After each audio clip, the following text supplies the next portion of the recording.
Got it. Okay. Let's see. Lovely.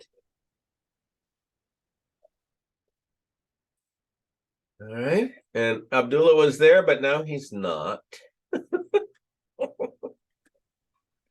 So shall we wait for him or shall we just get going? It's recorded, and it's a very large group that's active on Discord. So I think if we record it and carry on, then I everyone will get to see it later. All right. So here's what I'm going to do. Um, this is a slide set that I use in the Clean Code Masterclass. And each of the sessions in the Clean Code Masterclass is 2 hours long. So this is going to be half of one session of the Clean Code Masterclass. Masterclass is 13 sessions total, so this will be 1/26th of the Clean Code Masterclass. And let's see, what's the best place to begin? Here, I'm going to put some code on the screen. This is going to be a long function that I found in fitness way back in 2008 or 2007, something like that. And Steve, you're probably aware of fitness. Oh yeah. Fitness and RSpec had a kind of common development history for a while. Fitness is a wiki in which you can specify system acceptance tests, and you specify those in terms of tables. So you put tables into the wiki, and then there's this little back-end processor that actually executes those tables and sends commands to the system being tested and gathers responses and compares them. And it's all very pretty and very nice. It's a nice way of generating acceptance tests that customers can read and interpret, possibly even write. In any case, this is a project that my son and I started way the heck back in 2001. A whole bunch of people worked on it during that period of time. Still in active development. Lots of people still use it. Pretty sure I have code in it too, actually, from about 2003. What's that? I'm pretty sure I have code in it from about 2003 as well. Oh, did you participate? That's great. Yeah, early on, yeah. That was pretty wide audience. A good open source project.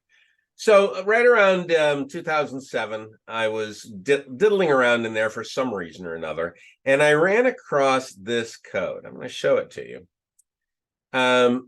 Here it is here. Now, this is 3 pages long, 2.5 pages. So I'm just going to let you look at that for about a minute per page. And I'll just let you kind of ruminate on it. And then we'll discuss it a little bit. And we'll start that now. So I'll be silent for 60 seconds. Then I'll change the page.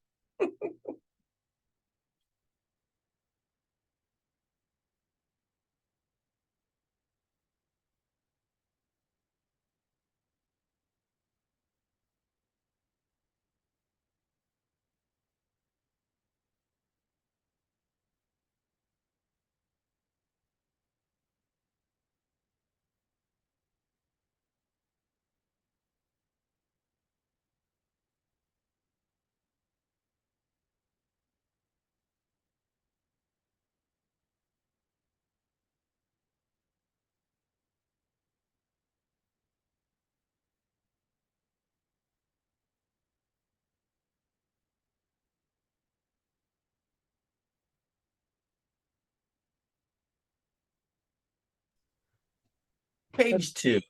That's a very verbose language. I can't wait for the closure rewrite.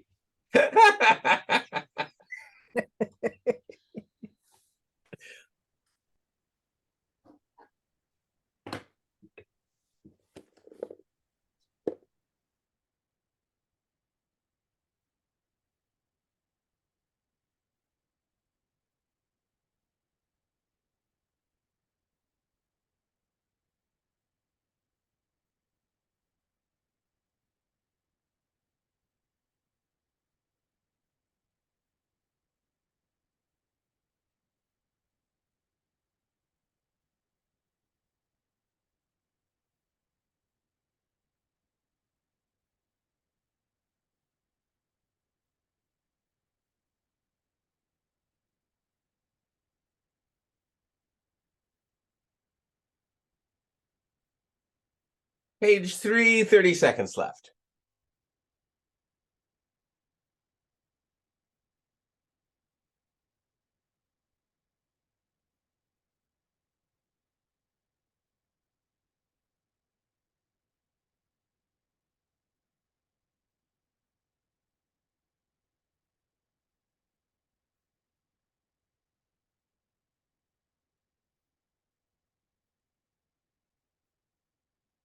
Okay, so let's go back to the beginning.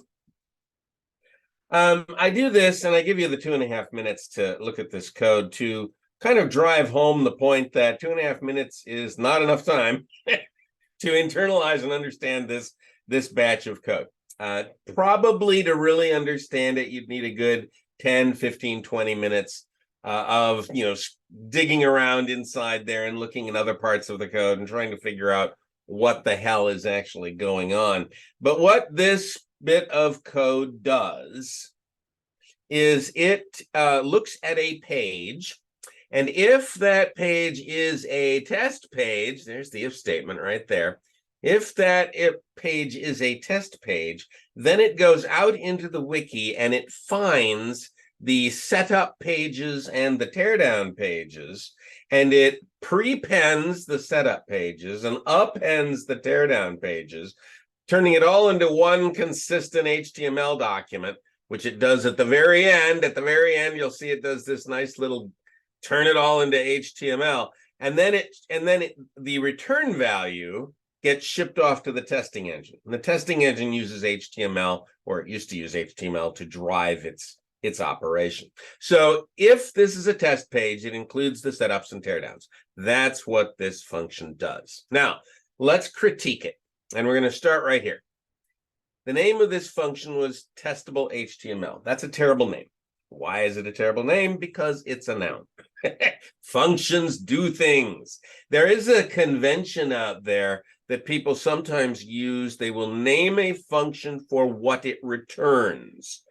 That's generally a bad practice. I don't like to do that. Functions do things. They also return things, but they do things, and it's better to say what the function does. What this function does is include the setups and teardowns on a test page. Does this function return testable HTML? No, unless it happens to be a test page. If it's not a test page, it just returns the HTML of the page that's not a test page. So even the name is wrong, even though it's, the intent was to return a page that could be tested. It only works if it's a test page. And in fitness, certain pages are marked as test pages. That's what this funny little statement does here. Okay, so that's my first beef. Just the name of the function is wrong. But I have a lot more things to complain about here. By the way, I could have written this. It's very possible that I wrote this code 6 years before. I don't know who wrote this. I don't care who wrote this code. I'm just going to critique it now. So next thing we can look at is this line here. This is a very nice line of code. And why is it a nice line of code? Well, because in fitness, the wiki page is the highest level of abstraction in the system. If you're a programmer in fitness and you see the word wiki page, you know where you are. You're grounded. You know exactly what's going on. Oh, this is a wiki page thing. Great. So we start at the highest level of abstraction in the system. And within the span of one line, we're talking about a string buffer. This is rude. In the span of one line, we have gone from the highest level abstraction in the system to some low-level type to Java, string buffer. That's rude. And I'm going to explain this rudeness idea as we go along, but it's rude. Then we come back up and say, okay, well, is it a test page? And this is kind of not the highest level abstraction, but you can see there's some kind of high level thing going on here because pages have attributes. And then there's an if statement or two, and we're back up to wiki pages. Oh, we're right back up at the high levels. And this stuff, oh, look at this stuff. This has got to be high level stuff. Page crawlers and getting inherited pages. That's got to be really high level abstractions. And then all of a sudden we've got a null check. And we're slammed right back down into one of the lowest level details you can have. And again, This is rude. It's rude. It's annoying. Now, why is it annoying? It's very similar to the idea of looking at some code for a while and building up a mental model of that code, and you've kind of got it. You sort of know what it means, and you're almost ready to maybe make a change, and then the phone rings.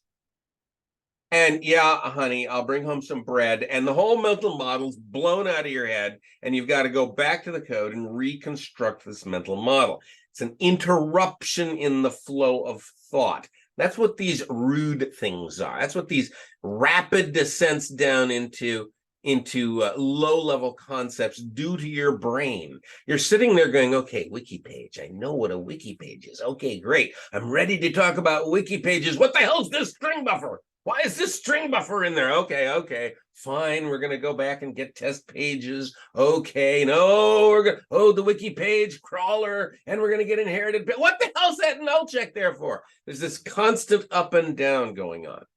This in and out through the abstraction hierarchy that is rude. Now, I've used that word a lot, and I'm going to come back to it even more, but there's a few things we need to talk about still. Continue on down. We're at the null check here, and then, okay, more and more high-level stuff. Page crawlers. Ooh, that must be really interesting. And path parser. Whoa. And then all of a sudden, we've got these appends, and at the end of this append, there's this dot. Is that dot important? Does that dot have to be there? What is the significance of that dot? And all of a sudden, as the programmer, we've gone from wiki page, the highest level concept in the system, to a dot. And again, this is going right back to this rudeness idea. We are zooming up and down the roller coaster of abstraction, and no person's mind can deal with that in one go. We're going to have to internalize it and internalize it and internalize it until we finally understand what's going on here. But before we go further, take a look at this. There's a null check, and then some page crawler stuff, and then 3 appends. Null check, page crawler, 3 appends. Let's go to the next page. Oh, on the next page, what do we see? A null check, page crawler, 3 appends. Looks like the same code, doesn't it? And what do we got here? Oh, look, a null check, page crawler, 4 appends. Ooh, something weird's going on. There's an extra line end. I wonder if that extra line end is important. And then we go down and there's a null check and page crawler and 3 appends. Now, it's pretty clear what the programmer did here. The programmer got that first one working, and then thought, I got to do it 3 more times. So he did a little copy paste, and he pasted bang, bang, bang, and he fiddled the rest of them into working. Now, there's nothing wrong with doing that. Everybody does that. I do that. Everybody in the world does that. If you're a programmer, you get one part of it working, and then you think, oh, I got to do it 3 more times. I might as well just copy and paste, paste, paste. The problem is not that the programmer did that. The problem is that the programmer left it that way. And now we're going to talk about rudeness. It would be easy for me to say that the programmer should not have written it this way. But that's a lie. Because everybody writes code this way. This is the way code gets written. And there's a very good reason for that. So let's put ourselves in the frame of mind of the programmer back at the very start. What is that programmer going through? Okay, I got to write this thing that finds the setups and teardowns and appends them and prepends them. I'll call it testable HTML because that's what we're trying to return. All right. Now I got to get the wiki page of the page we're going to test. Okay, and we got to check that it's a test page. Okay. Oh God, I'm going to need a string buffer for that. All right, I'll write that string buffer. Okay. I got to check a few things here. Go get the stuff there. Oh God, it might be null. The way the programmer is thinking is up and down the abstraction hierarchy. And there's no solution to that. You are, as a programmer, you are going to think up and down the abstraction hierarchy. You are going to think in the rude way. And there's no way around this. You're going to do this. The problem that this programmer had was that he forgot something. And I'll use the male pronoun here because I know it was a he. And I know how they identify. God damn it. What happened here? The programmer forgot a basic rule of programming. This is a rule that was coined a long time ago by Kent Beck. Forgot the Kent Beck said, sorry? Forgot the refactor step. First make it work, then make it right. A lot of people stop after the first one. Mm-hmm. They get it to work, which this programmer did, got it to work, but then forgot that the next thing you do is make it right. Because when you get it to work, it's almost certainly wrong because you had to go through the whole rude thinking in order to get it to work. And it's hard enough to get something to work, let alone getting it right. So we separate those into two steps. First, make it work, then make it right. When we started fitness in 2001, we made a promise to ourselves. And that promise was that we were going to follow test-driven development. And we didn't even call it test-driven development in those days. We call it test-first programming. That's how old that was.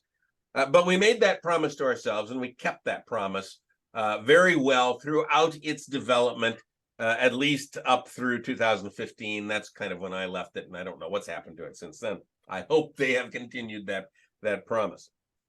So the author of this code wrote unit tests, and this was extremely well tested. This code was very, very well tested, which, by the way, puts the lie to the idea that test-driven development automatically gets you to write clean code. You can make a hell of a mess even though you're following test-driven development. All you have to do is write the tests and then not clean things up when you're done. So I found it in 2008-ish timeframe, 2007, 2008, and I looked at it and thought, oh my God, who wrote this? Geez, it might have been me. Well, it's got to be cleaned up. So I started cleaning it up, and because there were tests, it was easy to clean it up. I think I spent an hour cleaning it up or something like that. And I'm going to show you the halfway point. This is the halfway point. I was about half done cleaning it up. And at this point, I had changed the name of the function. Render page with setups and teardowns. Okay, that's not a bad name. Maybe it's not the best name, but it's a verb. It renders, and here's the render statement right down there. And it renders with setups and teardowns. Now, let's see if we can justify that. Oh, yeah, okay. So we're going to go include the setup pages. There's the setups. And we're going to include the teardowns. Okay, so render page with setups and teardowns. Looks like that's what it does. I started here and I said, look, this business of getting the test attribute is kind of complicated. So I turned it into an explanatory variable. That variable right there, the sole purpose of that variable is so that I could say that. If is test page. I like the way that reads. I think that's a nice way to make to write your code. It follows a bit of advice that was given to me a long time ago by Grady Booch. And Grady Booch said, you know what? Clean code reads like well-written prose. So I thought, well, this reads like well-written prose. You know, if is test page. It's still a little code-like, but okay, fine. If is test page, nice. And then, okay, here's the wiki page. That's great. We're at the highest level. Oh, string buffer still. A little bit rude. But okay, after that, include the setup pages, append the content, include the teardown pages, put the content back in the page, turn it into HTML. Pretty easy to follow. If I gave you 2.5 minutes to look at that, I think you would be done well before the 2.5 minutes finished, although you might not know what the heck is going on out here with all these weird arguments and stuff. But by the general flow, I think you'd probably get it. And also the fact that the name of the function kind of tells you what it's doing anyway. Probably that's going to be enough. But I wasn't done. I thought, you know, I could probably do better than this. So I continued to refactor it until I got it to this step. This is my last refactoring of it. Name of the function is still the same, render page with setups and teardowns. Fine, okay. If is test page, notice that I got rid of that variable. I turned it into an explanatory function. So, okay, if is test page, include setups and teardown pages, and then turn it into HTML. It's really hard to miss the intent of this. Right? You look at that code, you're not going to need 2.5 minutes to read that. You're not going to need 30 seconds to read that. You look at that and go, okay, I think I see what that does. Now, all the details are gone. And you may not be interested in all the details. You might just be interested in exactly how this thing works at a really high level. So imagine that you are somewhere else in this code. Not here. You're somewhere else. You're reading code somewhere else, and you come across a call to render page with setups and teardowns.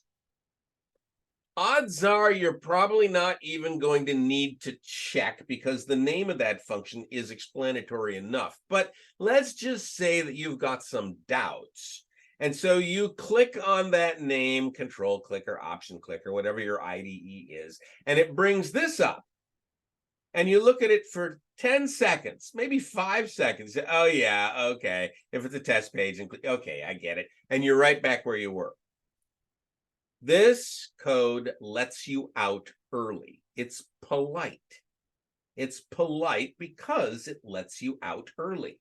It does not force you to analyze 2.5 pages of code.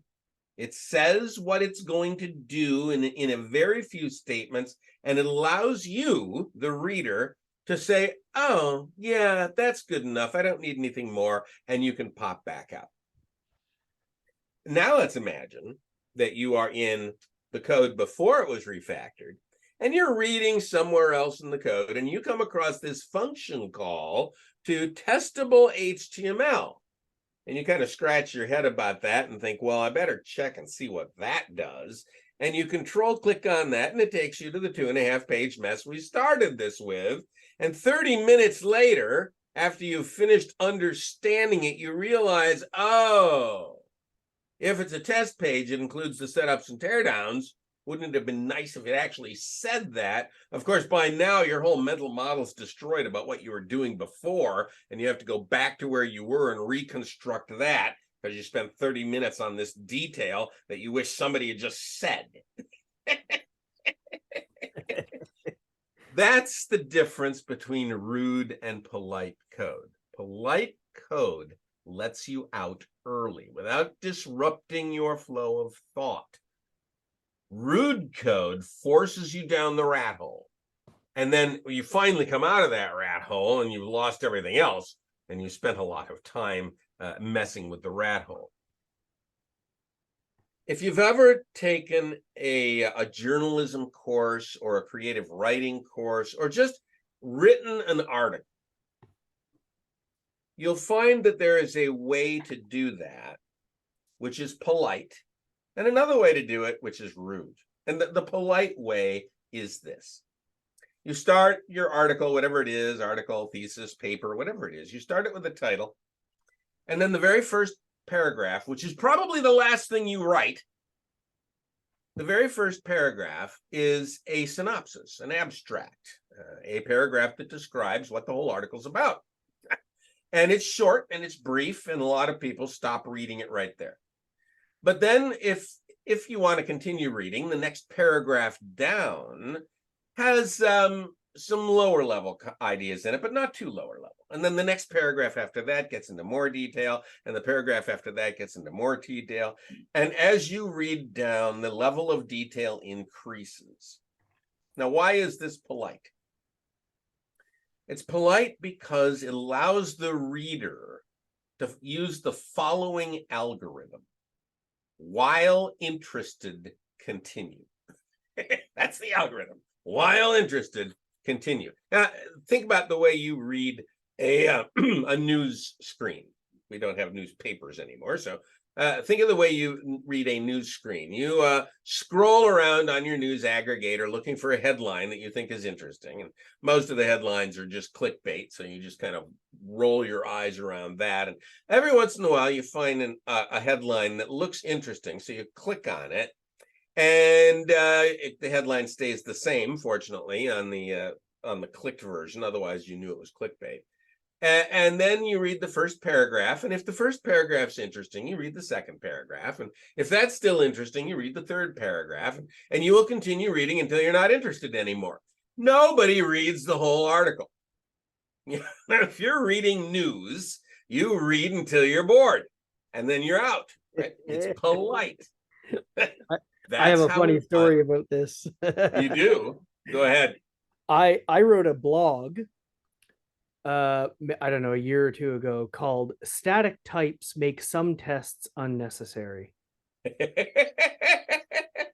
And the blog, I'll bury the I'll spoil it for you. The blog said the only test that static types allow you to avoid writing is assert this thing dot class equals some class name. And I got a whole bunch of the type supremacists on Twitter who only read the title, retweeting it as though they thought it would support their arguments in favor of type systems, of static type systems, but the article was actually anti-static types, but they had not read it. And they shared it far and wide into type supremacist circles because they only read the title. Little reverse psychology, right? Let's poison the whole well by creating this bait that looks really good. Yeah. Okay. Oh yeah. And the people that read the article that were some of the type supremacists, like, second order type supremacists, the people that found it, read the article and said, I'm not sure if I agree with this. This is telling me that I should always have, TDD because blah blah blah. But so it appealed to both people. The dynamic language folks said, this is a great article, you should always TDD. And type supremacists just read the title because that's what type supremacists do. They just read the type signature and ignore everything else. That's a good one. Strong. It's like static typing is reverse psychology. Right. All you have to do is read the types. Don't have to read any of the code. Well, okay, lovely. So what does all this come down to? How do we internalize all of this? And I came up with a way to solve one of the oldest of problems in software, I think. I'll say that I solved this problem. Well, okay, I don't know about that. But long ago, Janus Strustrup said something, and he said, clean code does one thing well. And that's a really old statement. That goes way, way back. Yarna wasn't the first one to say it. That goes way back to guys like Ed Jordan and Tom DeMarco and Larry Constantine, who are writing in the 70s about, well, what's good code really look like? And they came up with a statement long ago, which was that a function does one thing, does it well, does it only. And that kind of wording was propagated around the software circles for a decade or so. But the problem with that is this definition of one thing. What do we mean by one thing?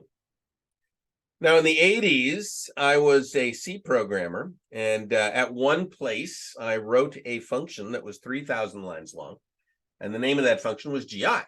GI, which stood for graphic interpreter, but why would you say graphic interpreter if you could just say GI? So that was the name of my function. It was 3,000 lines long. If anybody had come to me back then and said, Bob, this function does more than one thing, I would have said, no, it interprets graphics. And that gets to this whole subjectivity of one thing. People can look at anything they do and say that, it's just one thing. It's just one thing.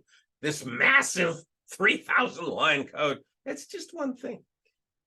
I think I know a way to make it objective. I think I know a way to get rid of all the subjectivity and eliminate any doubt about what one thing is. I think I have a definition for one thing that is irrefutable, although you're probably not going to like it. So it goes like this. Most of us nowadays work with IDEs, very powerful IDEs, like IntelliJ. That's my favorite. Some people use Eclipse, and some people use NetBeans. Anybody still use NetBeans? I don't know. Some people use Visual Studio. Okay, fine. Vim, Emacs. There's a whole bunch of them, and they're all relatively powerful, but much more powerful than the editors of the 90s were. These things really do a lot of work for you. And almost all of them nowadays will have a menu at the top called Refactor. And in that menu, there's a menu item named Extract Method or Extract Function, something like that. And the way this menu item works is that you go to your code and you see some batch of code that you think could be extracted into a smaller function. Maybe it's an if statement, maybe it's a while loop, maybe it's the body of an if statement, or maybe the body of a try catch block, something like that. And you select the body that you're going to pull out as a new function. Then you invoke the extract method menu item, and up pops a dialog box. The dialog box allows you to enter the name of the new function you're creating. And if it's a good IDE, it'll also show you the arguments it intends to pass into the new function, along with types and names, which you're allowed to change. And it'll also tell you the type and name of the return value it intends to return, which you're allowed to change. And then once you're ready, you click the OK button, and it takes that code and it pulls it out of the function it's in, replacing it with a function call, and then it pastes that code into your source file, surrounding it with the declaration of the new function. And it works almost perfectly every time. It's a glorious thing to be able to do. You just select the code and extract method, and boom, you've got a brand new method out. Now, my contention is this. A function does more than one thing if you can extract another function from it. And I'll put the word meaningfully in there, because you can always extract the entire body of the function into a new function, leaving the first function with nothing but a delegating call. So ignore that one, and I'll put the word meaningful in there. A function does one thing if you cannot meaningfully extract another function from it. Now, if we believe in the idea of one thing, this has a very interesting implication. And the implication is that we should extract and extract and extract and extract till you cannot extract anymore. Just keep extracting functions, exploding the entire function, in fact, the entire system out into a bunch of little tiny functions. That's precisely what I did here. That is how I got to this final state for this function. I just extracted mercilessly. Extract, extract, extract, extract till you cannot extract anymore.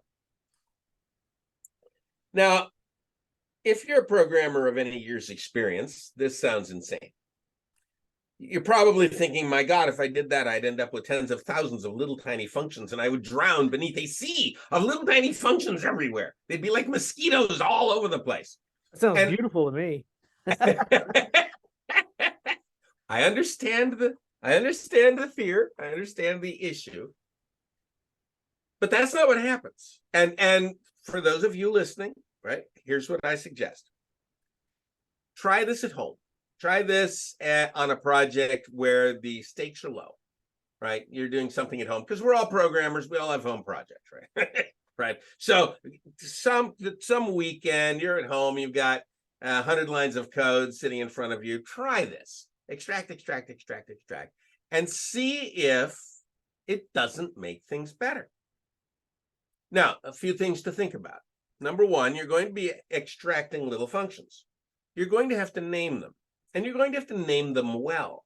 And you will find this to be difficult because very often you choose something to extract that cannot be named properly because it doesn't fit in a naming scheme. So then you have to figure out a different way to extract it. Maybe some different set of lines need to be extracted.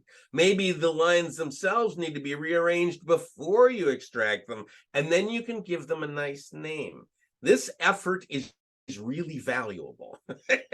And you will, as time goes by, you will unweave this large function into a set of smaller functions, each of which has nice names. Those smaller functions, if you're working in an object-oriented language, will very likely be private, and they will live inside the same class. And their names will almost certainly get longer and longer the deeper you go, because they get more and more precise. And so it takes more words to explain what they do. And therefore, your original code will read like well-written prose, because you will have all of these function calls that have several words inside them. And every if statement will have in parentheses a function call. And the body of the if statement will be a function call. And the body of the else will be a function call. And the body of your while loops will be a function call, all of which are little sentences that describe what's going on. And you may find, I think you will find, that the code will read much better, will be much more polite, will allow people out early, and will be very easy to follow as you descend down the detail levels, if you choose to descend down into the detailed levels. Now, back up a minute. Imagine my 3,000 line function GI. The left-hand side of this looked like the edge of a crosscut saw. In and out, in and out, in and out, in and out, in and out. There's something about that shape, this in and out shape, this zigzaggy shape. There's something about that shape that we like. Human beings like that shape, and I think I know why. If you take it and rotate it 90 degrees, then it looks like the horizon, the hills and the valleys and the horizon. And we, creatures who evolved in the savannah, know our three-dimensional position in space by looking at the horizon. We know where we are and we know where to go. Over there is where the watering hole is, and over there is where the saber tooth runs. And our camp is by that peak over there. We know where we are by looking at the horizon. So there's something about that shape that makes something in our hindbrain send happy signals to the rest of us. If someone had come to me 30 years ago, 40 years ago, and said, Bob, in this GI function, we need to change the scaling on the x-axis. Can you change the scaling on the x-axis? I would have said, oh, the scaling on the x-axis, that's in the third indent after the big comment block. And I would have scrolled down to the big comment block and I would have counted 1, 2, 3. There it is, right there, the scaling on the x-axis, and I would have made the change because I knew that code geographically. I knew it by its shape. I could recognize the landmarks inside it, and I knew it like the back of my hand. Take some new guy and throw him into that code, that 3,000 line mess. Tell him to change the scaling on the x-axis. He doesn't know where the hell that is. He's got 3,000 lines of code he's got to internalize. He doesn't know where the saber tooth walks. He doesn't know where the camp is or the watering hole. He's going to have to sit around and work through that code and hope that he doesn't get eaten by that saber tooth by the time he gets to the scaling on the x-axis. He's got himself a real problem. Wouldn't it be nice if there were a function named set the scaling on the x-axis? Wouldn't that be helpful to that poor guy? But wait, there's more. Hold on. Imagine that 3,000 line function. It was written in C, And if you know anything about C, in the early days of C, you had to declare all of your variables at the top of the function. All the local variables had to be declared at the top. You couldn't have any variable declarations in the body of the function. There were ways around that, but nobody took advantage of them. So all the variables at the top, code at the bottom, which of course, if you've got a 3,000 line function, you got a lot of variables up there. And let's just imagine 2 of them. And we'll name them I and J, just for grins. 2 local variables, I and J. Now scroll down into the body of the function, and there's a nice while loop sitting there, and it's got a 4-line body. And you think, wouldn't it be nice to extract that 4-line body into a new function? And you've got this nice, powerful IDE, and so you highlight those 4 lines, and you invoke the extract method function of the menu, and it says, oh, I'm sorry, I can't extract that because these 4 lines modify both I and J, and I can't extract something that modifies 2 local variables. You can extract something that modifies 1 local variable because it'll manage to stick it into the return value and do an assignment. But if you're modifying 2 local variables, the IDE will say, sorry, can't do it. Nope. What are we going to do about this? We'd like to extract those 4 lines, but they modify both I and J. We need a way to allow it to do so. What if we made I and J global variables? Oh, maybe we don't have to make them global. Maybe we can put a class around GI. Maybe we can put GI into a class, and we can make I and J fields of that class, which means that when we extract the function, I and J will still be in scope because the new function will still be in this class. Oh, that solves the problem. So then we extract those 4 lines, and we scroll down more and we find more lines to extract. We scroll down more and we find more lines to extract. And we go through this lovely little extraction exercise, and we wind up with a dozen new functions that all modify I and J. Now that's interesting, because now we've got a set of functions that modify a set of fields. And what is it called when you have a set of functions that modify a set of fields? Why, that's called a class, isn't it? We have found a new class buried inside that large function. And if you think about it, every large function must be hiding classes inside it, because every large function has local variables and a set of indents that manipulate those local variables. And that could be a class. Most large functions, in fact, hide many classes buried in there. If you've got a 1,000-line function, you've probably got 3, 4, 5, 6 classes sitting in there somewhere that you could pull out. And aren't we all object-oriented designers? Aren't we all supposed to be finding all the classes in our systems?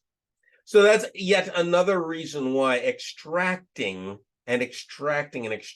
elucidates the structure of the system in such a way that you can pull it apart into meaningfully well-named chunks that are isolated from one another. Now, I've been preaching on this for a long time, so I'll stop preaching on it and say, you still probably don't believe me, because why would you? But go home, try it at home on a play project, see if you don't notice some of these effects that I've been talking about here. And by the way, this is a good way to deal with any new idea at all. Don't do them at work. If there's a new idea out there, some new discipline, new procedure, take it home. Or maybe at lunchtime, maybe you've got some lunchtime project or something like that, where the stakes are low and the cost of error is low, and practice. And then when you've practiced it enough, and if you think it's worthwhile, then you can bring it to work where the stakes are high. If you do it at work first, where the stakes are high, you're going to screw up, it's going to cost a lot, and you're going to abandon the procedure. Whether it works or not, you will abandon the procedure because the stakes are too high, the risk is too high. So always do these things in a safe place, and then later on figure out a nice way to integrate it into your working habits. And with that, I believe I will conclude this talk. That is the first half of the second day of the Clean Code Master Course. So 1/26th of the Clean Code Master Course in the last hour. And with that, if there's any questions, I'm open to a Q&A session, and otherwise, I think we are done. We're going to stop the recording here.